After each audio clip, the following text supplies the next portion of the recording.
Florida property owners await okay to see Ian damage. William Wellima has been living under a bridge for 4 days, waiting to get to Fort Myers Beach on Florida's Estero Island to see if his vacation home survived Hurricane Ian. On Friday, he was beyond frustrated as he continued to await permission to drive across. "They're saying it's because of the rescue and recovery efforts," Wellima said of the closure. He drove down from Little Falls, New Jersey, with a pass he got at the beginning of hurricane season that was supposed to allow him onto the island after a storm. Wellima was considering crossing by kayak at night. He is in touch with friends in other parts of the country who are waiting for his word to make their own journey south. Their wait is a reminder that the death toll, already at 103, could still grow. Fort Myers Beach Mayor Ray Murphy has said no one will be allowed back until emergency services crews finish searching for people who are hurt or might need help amongst the rubble, and people who have passed in the town of just over 7,000. First responders need space and time to do their job, and any extra vehicle and pedestrian traffic hampers and prolongs their efforts, the statement said.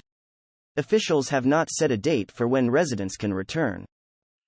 The Florida Medical Examiners Commission has reported 94 storm-related deaths in Florida so far. Most were in the worst-hit Lee County that includes the greater Fort Myers area and nearby Gulf Coast islands.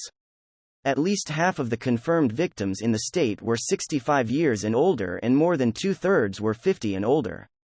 5 people were also killed in North Carolina, 3 in Cuba and 1 in Virginia. Ian is the third deadliest storm to hit the mainland United States in the 21st century, behind Hurricane Katrina, which left about 1,400 people dead, and Hurricane Sandy, which had a total death count of 233 despite weakening to a tropical storm just before making U.S. landfall. The deadliest hurricane to ever hit the U.S. was the Great Galveston Hurricane in 1900 that killed as many as 8,000 people. Ian, a Category 4 storm with sustained winds of 240 km per hour, unleashed torrents of rain and caused extensive flooding and damage. The deluge turned streets into gushing rivers. Backyard waterways overflowed into neighborhoods, sometimes by more than 3.5 meters, tossing boats onto yards and roadways. Beaches disappeared, as ocean surges pushed shorelines far inland. Officials estimate the storm has caused billions of dollars in damage. Fort Myers Beach residents James Berry and Jeff Silcock, like Wellima, have access passes to the island and were also waiting under the bridge to get back home, but neither was as upset as Wellima.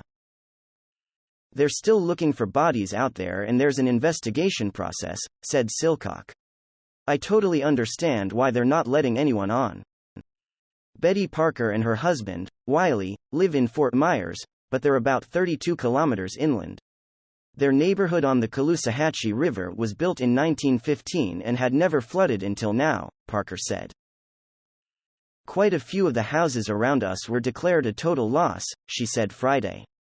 "Most the people I've talked to, the neighbors, don't have flood insurance because it is too expensive, and it has never flooded here in over 100 years. The Parkers were lucky. The water came within 13 centimeters of their house, but not inside," she said.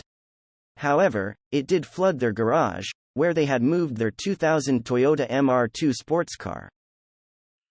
"So many people lost their cars," Parker said. "They moved them inside because they were worried about wind. Nobody thought about the water."